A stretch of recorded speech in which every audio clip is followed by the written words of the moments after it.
let's take a look here at the Central. The Indians won it last year by 8 games over the Tigers, and Kansas City fell back to a 500 record. So, as we've been doing here throughout the past week, let's look at some of the topics here regarding this division. Okay. Let's begin with the team that you believe will surprise in the AL Central in 2017. Who is that team? I think it's going to be the Royals, and I think it's going to be the Royals for an interesting reason. We've been talking about if this is the year that the Royals have to get what they want to get done because you have all these pending free agents. Eric Hosmer, Mike Moustakas, Lorenzo Cain, Alcides Escobar. And a lot is going to be put on the emphasis of the first half of the season in terms of their performance, because it could be a fire sale with this team at the trade deadline.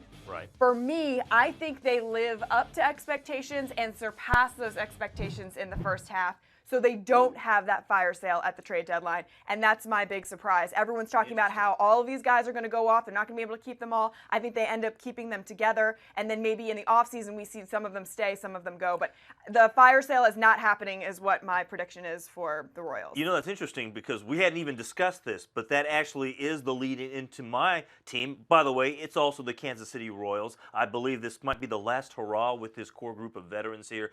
Who knows what's going to happen with Hosmer and Moustakas and Lorenzo Cain and some of the other free agents. I think Jason Vargas is also eligible for free agency at the end of this year. So this is a team that came up together, that won championships and went to back-to-back World Series.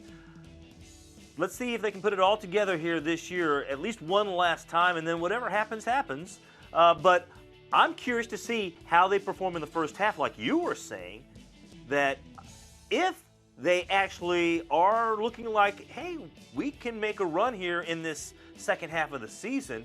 Do we see what we saw last year or 2 years ago where they go out and get Johnny Cueto and make that run to the World Series? Do they do that this year and just say, you know what, we're going to lose all these guys, but we're going to keep them together. We want to give this to our fans and just to our organization a chance to go out as champions here, and then we'll rebuild from there. You know, so many teams think more like, we're going to clean house, we're going to have a fire sale. No way are we going to add on any more contracts. But I think in a lot of situations, I think the fan bases will understand, you know what? All right, we know this is it. Let's make a run for it. We'll back you. And if things don't work out, we know that you're going to clean house, and we'll still support you next year. And it has many years as necessary until you do get it built back up.